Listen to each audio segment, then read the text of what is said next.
말씀 제목은 십자가 밑에 누가 있었나.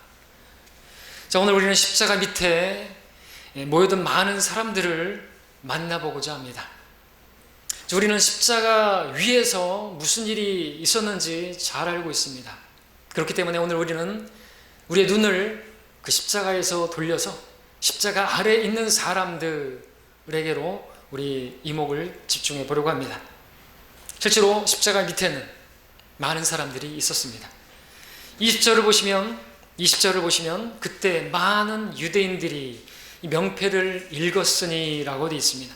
누가복음 23장 27절에서는 백성의 큰 무리들이 바로 또 있었던 것을 보게 됩니다.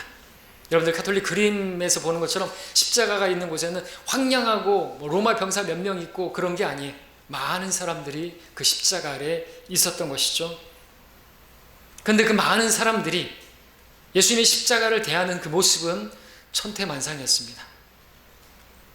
이제 그들의 모습을 하나씩 살펴보면서 오늘을 살고 있는 현대인들의 모습에 비춰보고자 합니다. 그 옛날 예수님께서 십자가를 지셨던 그 갈보리 산으로 올라보도록 하겠습니다. 십자가 밑에는 어떤 사람들이 있었습니까? 첫 번째, 자기 이익만 추구하는 자들이 있었습니다. 그들은 로마 병사들입니다. 23절, 24절을 보겠습니다. 그때 병사들이 예수를 십자가에 못 박고 나서 죄의 겉옷들을 들고 네 조각으로 나누어 각자 한 조각씩 가지며 또한 죄의 속옷도 가지니 그 속옷은 잊지 않고 위로부터 통으로 짠 것이라.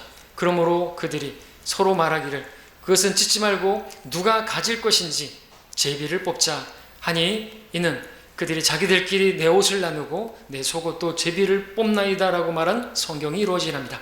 그러므로 그 병사들이 이런 일들을 하더라. 이 말씀, 지금 읽은 말씀에서 반복되는 표현이 있는데 뭔지 아십니까? 가지며, 가지니, 가질 것이니. 이들은 주님의 옷을 가지기 위해서 나누고 제비 뽑기를 하고 있었습니다. 그곳이 어디입니까? 십자가 밑이었습니다. 주님께서는 자기들의 죄 때문에 그 십자가 위에서 고통하고 계시는데 그 십자가 밑에서 그들이 하는 짓거리라는 것은 자기 이익을 위해서 더 가지려고, 더 취하려고 그러고 있었다는 것이죠. 그것도 십자가를 그들이 바로 못 받고 나서 바로 그 짓을 하고 있었다는 것입니다. 인간이 얼마나 잔인할 수 있는지 보여주죠. 우리는 그거 뉴스에서 자주 보고 있죠.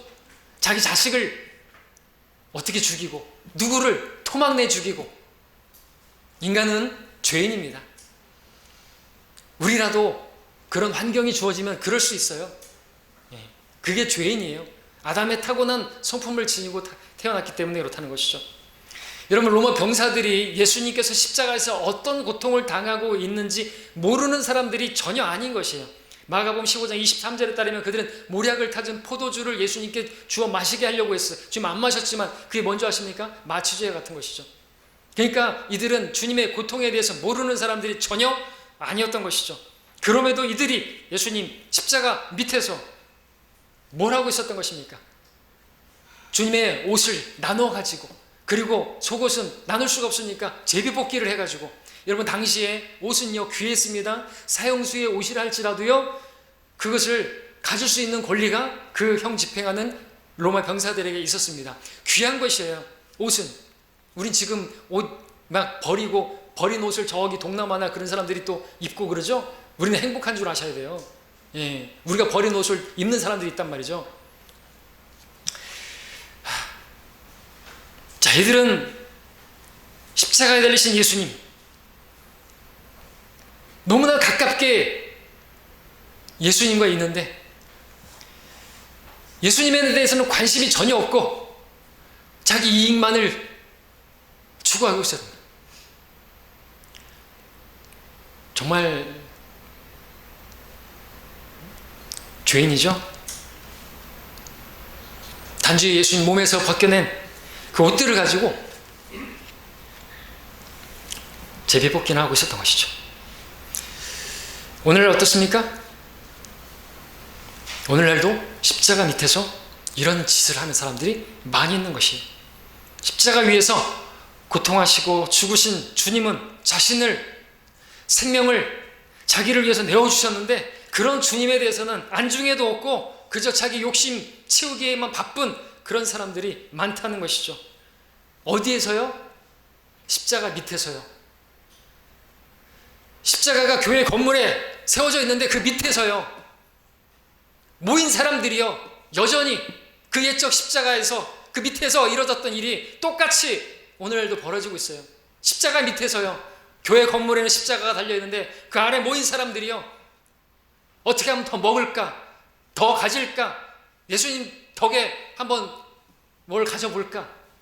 예수님 믿으면 병이 고침을 받는다고, 예수님 믿으면 뭐 잘 된다고, 뭐 영원히 잘 되고 다 잘 되는 그런 복음도 아닌 그런 걸 가지고 그걸 원해서 모이고 있다는 것이죠.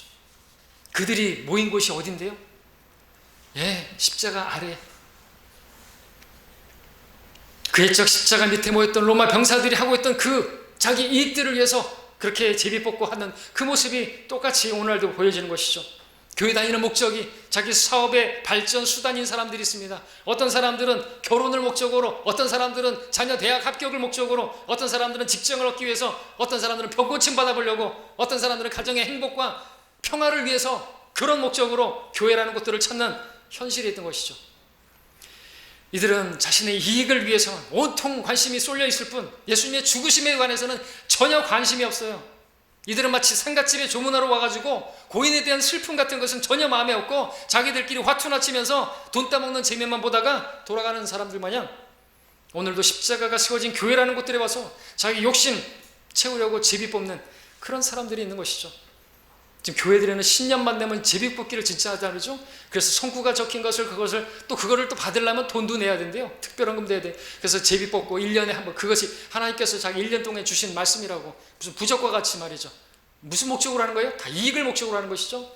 이익이 경건이라고 하는 사람들이 너무나 많은 것이에요. 어디서요? 십자가 아래서요. 두 번째, 십자가 밑에는 누가 있었습니까?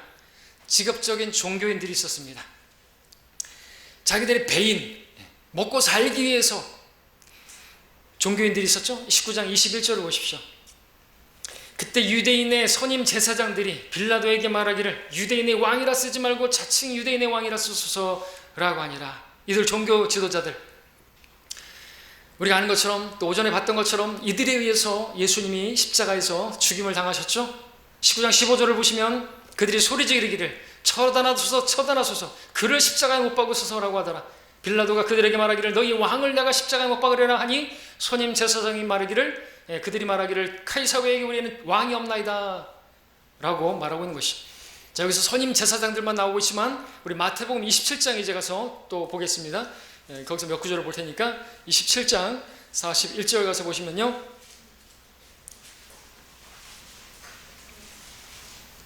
선임 제사장들, 서기관들, 장로들도 있던 것을 보게 됩니다.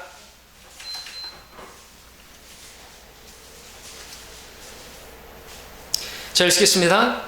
또 그와 같이 선임 제사장들도 서기관들과 장로들과 더불어 조롱하며 말하기를, 이 말씀에 따르면 서기관과 장로들, 그들이 먼저 앞장섰던 것을 보게 되죠. 선임 제사장들도 그렇게 조롱했다고 하니까 말이죠.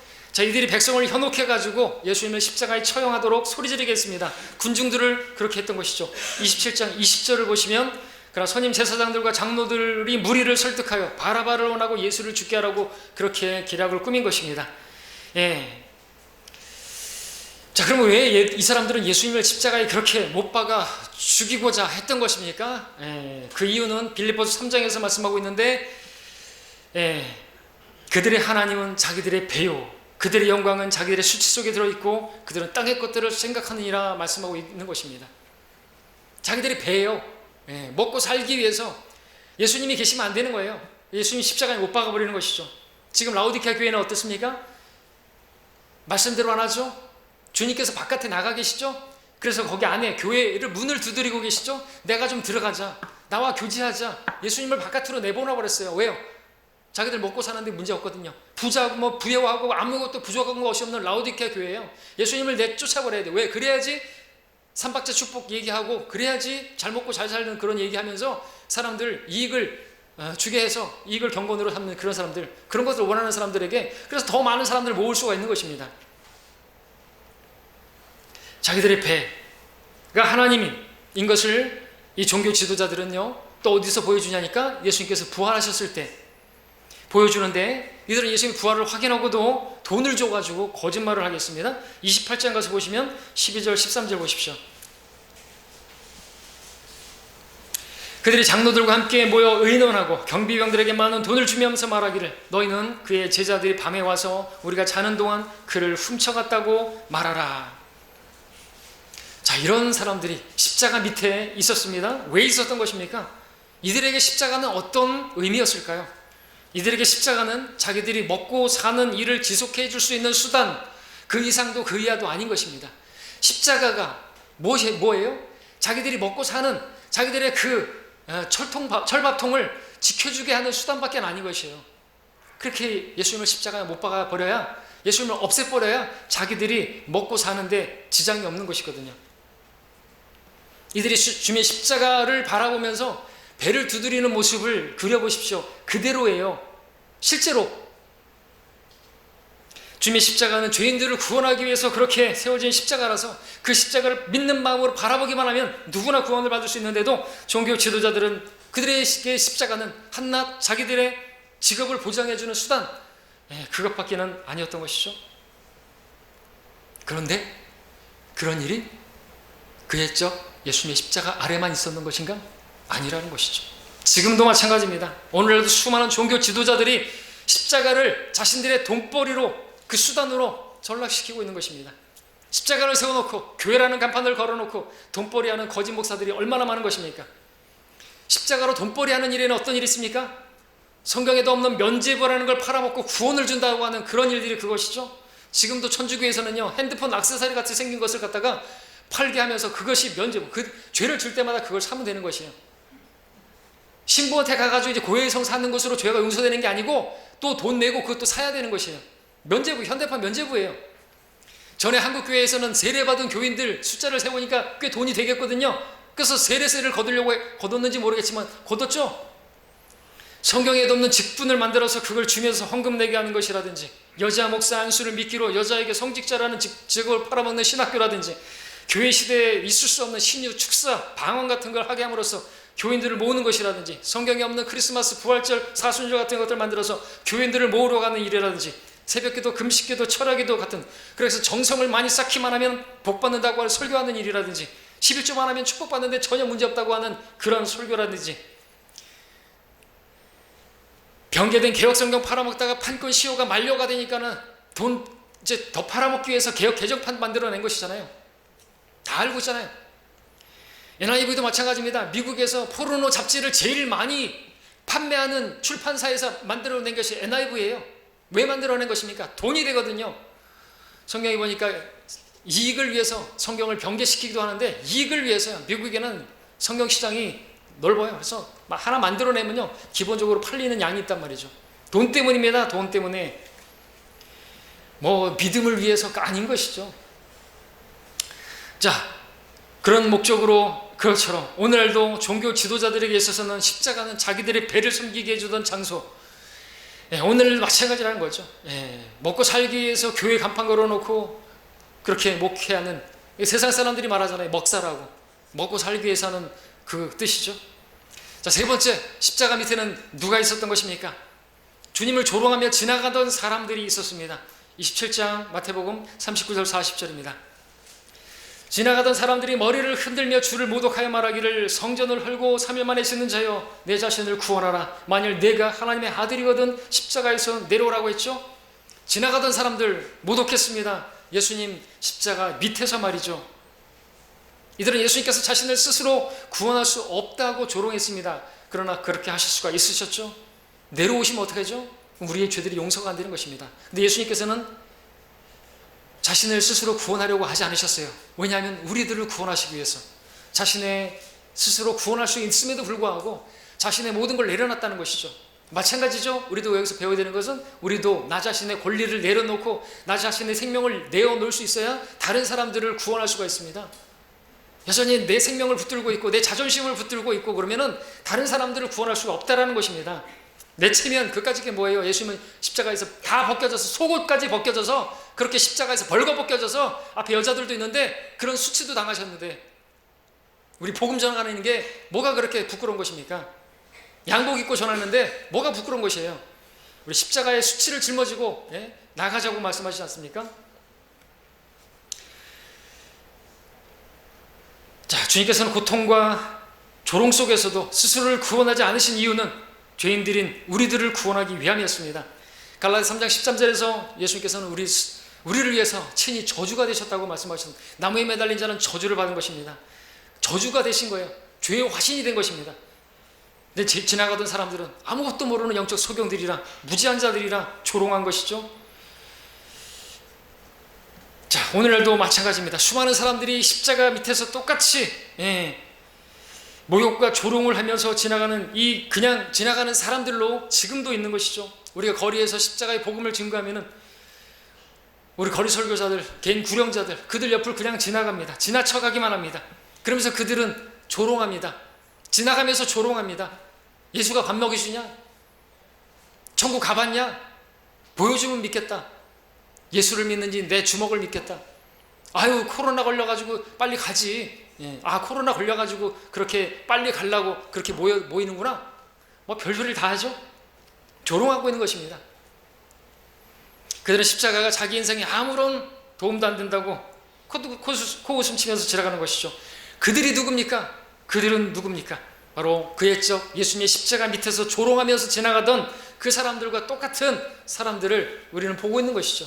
해 아래 새 것은 없습니다. 네 번째, 십자가 밑에는 누가 있었는 것인가?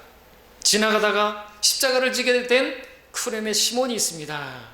27장 32절을 보시면 그들이 나가다가 시몬이라 하는 이름하는 쿠레네 사람을 만났는데 그들이 그에게 강제로 주의 십자가를 지고 가게 하며 했죠. 이 사람은 시골에 쿠레네에서 올라갔다가 일 보고 지나가다가 졸지에 예수님께서 십자가를 지고 거기서 붙들려가지고 십자가를 지게 됐어요. 그리고 갈보리까지 그 십자가를 지고 오게 됐어요. 그 십자가 아래에 있게 되었어요. 어쩌면 이 사람은 예수님에 대해서 예자도 들어보지 못했던 사람일 수 있어요. 그가 제자는 아니었죠. 제자였다면 강제로 질 필요가 없고 영광이라고 그러면서 스스로 자원해서 졌겠죠. 제자였다면. 그러나 이 사람은 강제로 졌던 것입니다. 이 시몬 강제적이었지만 예수님의 십자가를 진짜 예수님의 십자가를 졌던 유일한 사람이죠. 우리 십자가를 져야 돼요. 근데 예수님의 십자가를 졌던 그것이 계기가 되어가지고 분명히 이 사람은 나중에 예수님을 믿었을 것이에요. 어떻게 하다가 우연은 아니었겠죠. 섭리였겠죠. 여러분 아십니까? 마가복음의 복음에는 15장 2절에 따르면 이 사람의 아들들의 이름까지 나와요. 알렉산더와 루포의 아비인 쿠레네인 시몬이라고. 그러니까 이 사람들은 초대교회에 이 아들들도 어떤 그런 이름이 난 그러한 제자였던 것으로 우리가 생각해 볼 수 있습니다. 그렇지 않으면 굳이 아들들까지도 이 사건과 전혀 상관없는 아들의 이름까지 성경에 기록할 필요가 없죠. 아무개라고 할 수도 있는 것이고 이 시몬이 구원받지 않았다고 한다면 그냥 한 시골 사람이 십자가를 졌다 이렇게 기록했겠죠. 자, 이렇게 본다면 이 시몬은 참 매우 특별한 과정으로 예수님을 믿게 된 사람이죠. 그런 예수님의 말씀을 듣고 산상수훈의 말씀을 듣고 예수님께서 막 오병이어 기적하고 그 전에 생명의 말씀을 전하고 생명의 빵에 관한 말씀을 전하고 그렇게 해서 예수님을 믿기 시작한 것도 아니고 무슨 자기 병을 고침 받아서 주님을 따르게 된 것도 아니고 그저 예루살렘에 볼일을 보러 왔다가 그리고 쿠레네로 이제 돌아가려고 하는데 갑자기 붙들려가지고 십자가를 지게 된 것이죠. 이렇게 본다면 이 시몬은 앞에서 봤던 그냥 지나가던 유대인들하고는 너무나 다른 모습을 보여주고 있습니다. 사실 유대인들은요, 앞에 그 지나가던 사람들은 예수님을 조롱했잖아요. 막 무슨 기적을 행하고 죽은 자를 살리고 뭘 했던 사람이 자기는 못 구원하냐? 여러분들 생각해 보십시오. 그들이 말한 말에 보면은 예수님이 누군지 다 알아요. 소경의 눈을 뜨게 한 자가 자기는 못 구원하냐? 안 해요. 알죠? 그렇게 많이 하는데 조롱하고 지나갔어요. 근데요, 이 시몬은요 전혀 모르는 사람일 수, 이방인일 수 있어요. 그죠? 쿠레네이니까 아무것도 모르는 거예요. 그런데 그렇게 했던 사람들과 다 대조적으로 예수님을 믿게 된 것이죠. 그러니까 지나가다가 붙들려가지고 그런데 아십니까? 오늘날도 이 시몬과 같은 모양으로 예수님을 알게 되고 믿게 되는 사람들이 있다는 것이죠. 그러니까 십자가 밑에 있던 사람들은 다 오늘날 누구에게 다 적용이 되는 것이에요. 자, 그럼 이 시몬과 같은 사람들이 누굽니까? 이 사람들도 참 특별한 은혜를 받았다고 말할 수가 있겠습니다. 그들은요, 누굽니까? 예수님을 믿고 싶어서 믿은 게 아니에요. 부모님에게 이끌려가지고 거의 강제적으로 교회에 왔다가, 또는 친척이나 친구나 아내나 남편이 강제적으로 예수님을 전하니까 그냥 앉은 자리에서 듣고 거부할 수 없으니까, 죄인인 걸 부인할 수 없으니까 받아들여서 그렇게 또 교회에 나오다 보니까 예수님을 알게 되어지고 믿게 된 사람들, 여기에 속하겠죠. 그리고 충장로에 친구 따라 놀러 왔다가 우리한테 붙들려가지고 예수님을 듣게 된, 전혀 예수님을 믿을 생각도 없었는데 거기 왔다가 붙들려서 구원받은 사람들, 그들은 정말 특별한 은혜를 받은 사람들인 것이죠. 바로 쿠레네인 시몬과 같은 사람들이 오늘날도 있는 것이죠. 우리 가운데도 있죠. 다섯 번째, 십자가 밑에 또 누가 있었습니까? 백부장이 있습니다. 이방인입니다. 역시나 이 사람은요, 예수님께서 십자가상에서 하셨던 7마디 가상칠언이라고 하는 이 말씀을 듣고 구원을 받은 것으로 보입니다. 27장 마태복음 54절을 보시면, 백부장과 그와 함께 예수를 지키고 있던 사람들이 지진과 그 일어난 일을 보고 크게 두려워하고 말하기를 참으로 이 사람은 하나님의 아들이었도다 라고 하더라 그랬습니다.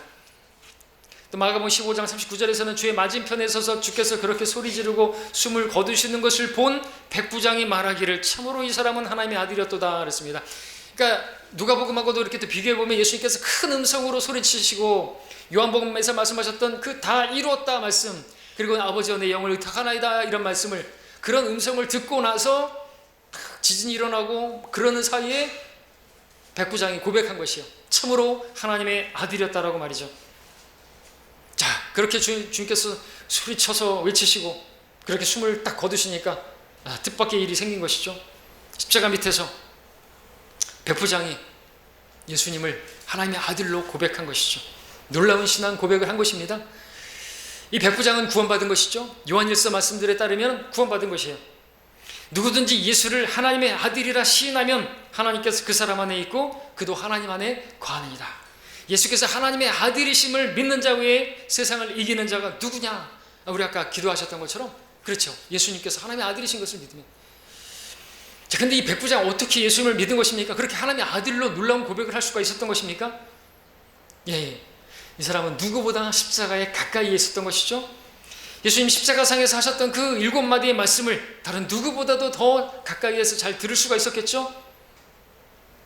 사실 그 자리엔 다른 사람들도 주님의 말씀을 들었을 것이고, 그 중에 대부분의 사람들은 말씀드렸던 것처럼 예수님을 더 잘 알고 있었을 것이고, 그동안에 예수님을 또 따라다니면서 예수님의 말씀을 듣기도 했었고 기적들도 봤을 것이고, 그런데 그들은 예수님을 조롱하고 지나갔는데 이 백부장, 이방인은 십자가에서 외치시는 예수님 말씀, 아니 다른 어떤 말씀들은 듣지도 못했을 거예요. 기적도 경험하지 못했을 것입니다. 그런데 십자가상에서 외치셨던 7마디의 말씀, 그가 들었던 말씀은 그 7마디가 전부였을 것이에요. 그럼에도 백부장은 그 말씀들을 통해서 예수님을 하나님의 아들로 믿는 신앙을 고백했다라는 것이죠. 놀라운 것이죠. 그래서 성경을 많이 알아야 예수님을 믿게 되는 게 아닌 것이에요. 성경을 다 알아야 믿는 게 아닌 것이죠. 우리가 복음 전하고 거리에서 외치고 몇 마디의 말씀으로도 받아들일 수가 있어요. 하나님께서 그들의 양심에 죄인인 것을 다 알게 하시거든요. 양심에 기록된 율법이 있단 말이죠. 유대인들에게는 기록된 율법이 있는 것이고 돌판에 양심에 기록하셨어요. 그렇기 때문에 자기가 죄인인 걸 인정하지 거부할 수가 없는 것입니다. 이 백부장도 마찬가지입니다. 이방인이었지만 양심에 따라서, 그리고 놀라운 일이 벌어진 것이죠. 어떻게 그동안에 많은 사형수들을 처형해봤는데 이런 분은 없는 것이에요. 여러분, 십자가에 매달린 사람은 그 고통이 너무나 심해가지고 온갖 저주의 말을 내뱉는데요. 그리고 조금이라도 가까이 오면 있는 힘껏 대해서 가르침을 내뱉는다 그러죠. 왜냐하면 그 조롱하는 그들을 향해서 저주를 퍼부으면서 침을 뱉는다고 합니다. 근데 그들과는 너무나 다른 것이죠. 저들의 죄를 용서해달라고 그렇게 기도하는 모습이라든지, 그런 모습을 보면서 또 누군가가 또 구원받았죠? 예수님의 오른편에 그 강도도 갑자기 태세가 전환되면서 예수님 주여 주의 나라 임하실 때 나를 구원해 주십시오 라고 기도했지 않습니까? 예, 그도 그렇게 구원받았죠. 그러나 지금은 제가 십자가 밑에 있는 사람들만 이야기하고 있으니까 십자가 위에 있는 강도는 이야기하지 않겠습니다. 자, 그렇게 본다면 이 백부장의 고백은요, 남다른 의미가 있는 것인데, 이 사람은요 지금 다른 사람을 의식하지 않고 고백했다기 때문입니다. 그것도 자기 부하들이, 로마 병사들이 있는데, 자기들이 백부장인데, 그 100명에 거느리는 백부장인데, 예, 그런 부하들이 있는 데서 또 사형수를 향해서 하나님의 아들이라고 고백을 했다라는 것이죠. 자, 오늘날도 이 백부장처럼 십자가를 바라보는 사람들 있죠.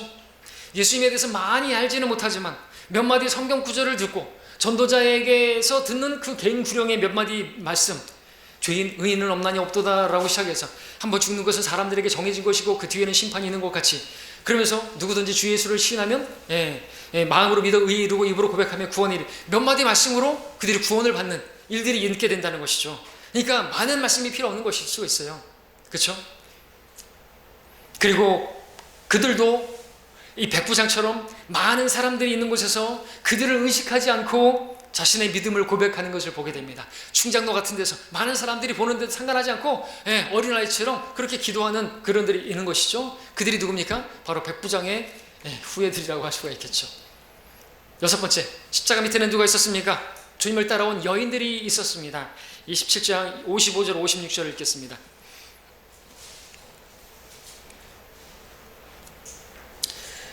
또 거기에는 많은 여인들이 멀리 서서 보고 있었는데 그들이 갈릴리에서부터 예수를 따라와 그를 섬기는 여인들이더라.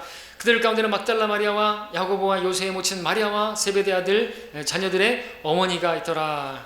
제 여인들, 주님을 믿은 여인들로 십자가 아래까지 주님을 따라온 여인들이죠. 주님 십자가 밑에 있던 주님을 따르는 이들은 많은 사람들이 여인들이었습니다.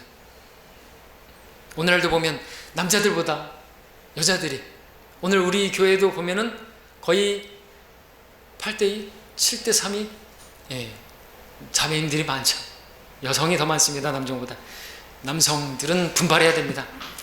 부끄러워해야 됩니다. 남자들은, 제가 남자지만 남자가 싫어요.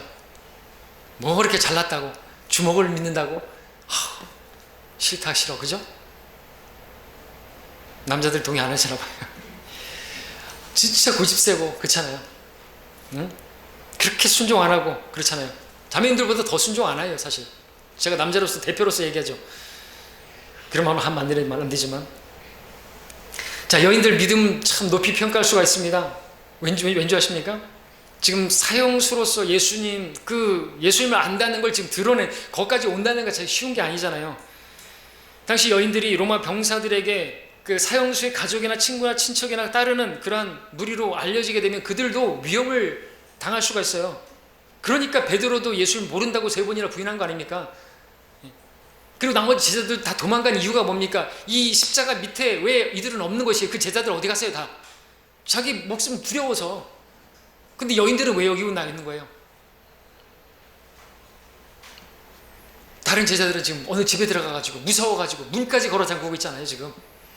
근데 여인들은 지금 십자가 밑에까지 와 있다는 것이죠. 이 여인들은 자신들의 안전을 생각하지 않고 자신들의 믿음을 드러낸 것이죠.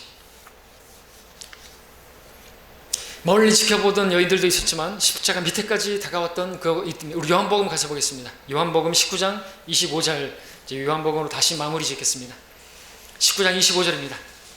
다 와갑니다. 19장 25절, 이제 예수의 십자가 곁에는, 십자가 밑에죠, 주의 모친과 이모 클로파의 아내 마리아와 막달라 마리아가 서 있더라. 자, 이들도 십자가 밑에 모인 여인들이었습니다. 이 여인들 예수님의 십자가를 바라보면서 울고 애통했는데, 그것은 주님을 향한 그들의 사랑 표현이었던 것이죠. 여인들의 눈물은 무기죠. 사랑의 표현이었습니다. 남자들도 눈물을 흘릴 수 있어야죠. 예수님의 십자가를 바라보면서, 아무리 목석 같은 남자라도 예수님의 죽으심을 생각하면서 눈물을 흘리지 않는다면 그는 구원을 한번 점검해 봐야 돼요. 한 번이라도 첫사랑 때라도 없었다고 한다면 구원받은 것인지 의심해 볼 필요가 있습니다. 어떻게 십자가를 바라보면서 눈물을 흘리지 않을 수가 있는 것입니까? 그러면서 드라마나 영화나 보면서 그 감성 발휘하는 그런 영화나 보면서 눈물을 흘리면서 십자가를 바라보면서 눈물을 흘리지 않는다는 것은, 그리고 여성분들은 더더욱 그렇죠. 럭커 목사님께서 예수님의 십자가의 죽으심을 바라보면서 눈물을 흘리지 않는 여자는 여자도 아니라고 말을 했습니다. 여자들이 그래서 더 많이 눈물을 흘리고 십자가까지 가까이 와 있는 것을 보게 됩니다. 마지막으로 7번째, 십자가 밑에는 누가 있었습니까? 예수님께서 사랑하시는 제자 요한이 있었습니다. 남자이네요. 19장 26절 27절입니다. 그때 예수께서 자기 모친과 사랑하는 제자가 곁에 서 있는 것을 보시고 자기 모친에게 말씀하시기를 여인이여 당신의 아들을 보소서 하시고 또 그 제자에게 말씀하시기를 내 어머니를 보라 하시더라. 그 시로부터 그 제자가 그 여인을 자기 집으로 모시고 가니라. 요한은 예수님의 제자 중에서 남자 중에서 유일하게 십자가 아래까지 쫓아온 주님을 사랑하는 제자였습니다. 예수님과 요한 사이에는 갭이 없었습니다. 남들이 다 너 중에 나를 부인할 것이다 그랬을 때 누굽니까? 라고 말했던, 접니까? 혹시 저희 메인이니까? 다들 그러는데 요한만이 주여 그가 누굽니까? 라고 말했던 주님과 요한 사이에는 격이 없었어요. 정말 가시가 없는 믿음으로 그렇게 주님을 따랐던 요한이었죠. 다른 제자들은 이곳에 없습니다. 두려워서, 사람들을 두려웠기 때문에. 그러나 요한은 사람을 두려워하지 않았다는 것을 보여주죠. 그리고 요한복음 18장 15절도 보시면은 앞서 요한은요 대제사장의 관저까지 들어가는 담대함도 보여주는데요. 18장 15절에서 시몬 베드로가 예수를 따라갔고 다른 제자도 따라갔더라. 이 다른 제자가 요한이죠. 그 제자는 대제사장과 아는 사이므로 예수와 함께 대제사장 관저로 들어가니라. 어차피 요한이 대제사장과 아는 관계이기 때문에 거꾸로 생각하면 예수님 모른다라고 그렇게 부인할 수도 있는 그런 사정이었을 것입니다. 그러나 그는 들어갔고 결국 십자가 밑에까지 끝까지 주님을 따랐던 것이죠. 그리고 그렇게 십자가 곁에까지 따랐던 요한은 유일하게 주님께 사랑받는 제자였고 유일하게 12제자 가운데서 순교를 당하지 않고 그저 충분히 장수하고 마지막에 요한계시록까지 기록하면서 우리에게 앞으로 되어질 일들과 지금 있는 일들과 모든 일들을 다 기록하고 우리에게 보여주고 있는 그러한 증인이 될 수가 있었던 것입니다. 자, 말씀을 정리하겠습니다. 오늘 여러분은 십자가 밑에 어떤 사랑으로, 어떤 모습으로 있습니까? 우리는 과연 어느 쪽의 모습을 본받아서 주님의 십자가 밑에 있어야 하겠습니까? 우리는 결코 십자가 밑에 왔다가 그냥 지나쳐가는 그런 사람들이 되어서는 안 됩니다. 우리는 십자가 밑에 와서도 여전히 나의 이익을 추구하는 그런 사람으로 있어서는 안 되겠습니다. 우리는 십자가 밑에 와서도 자신의 배를 위하던 종교 지도자들처럼 나의 안녕만을 위해서 살아서는 안 될 것입니다. 우리가 십자가 밑에 왔다면, 그래서 예수님을 알게 되었다면, 예수님을 주로 고백하게 되었다면 우리는 이제 사람들을 두려워하지 말고 그들을 의식하지 말고 십자가에 못 박히신 예수 그리스도를 하나님의 아들이라고 고백했던 것처럼 우리도 그렇게 고백하고 그렇게 사람들이 어떻게 쳐다보든지 우리의 믿음을 드러낼 수가 있어야 될 것입니다. 십자가를 부끄러워할 것이 아니라 십자가를 자랑하고 사랑해야 할 것이고 그 십자가를 더 가까이 해야 될 것입니다. 우리가 부르는 찬송가 있잖아요. 갈보리 산 위에 선 십자가, 주께서 나를 위해 고난당한 표라고 고백하죠. 그 험한 십자가에 주가 흘리신 그 피가 나를 용서하고 내 죄 씻으려고 흘리신 보혈이라고요. 그래서 그 멸시함을 받은 주의 십자가에 나의 마음이 끌리도다 하고요. 그리고 고백하죠. 그 십자가를 사랑하고 빛난 면류관을 얻기까지 내가 그 주의 십자가를 붙들리라고 말입니다. 언제까지요? 주가 예비하신 그 나의 본향, 나를 부르실 그날까지, 최후 승리 얻을 때까지. 자, 오늘 그 십자가에 우리 마음이 새롭게 끌려서 최후 승리 얻기까지, 여러분 빛난 면류관을 얻기까지 그 십자가 붙들고 십자가의 증인들로 살아가는 우리 모두가 되기를 바랍니다. 기도하겠습니다.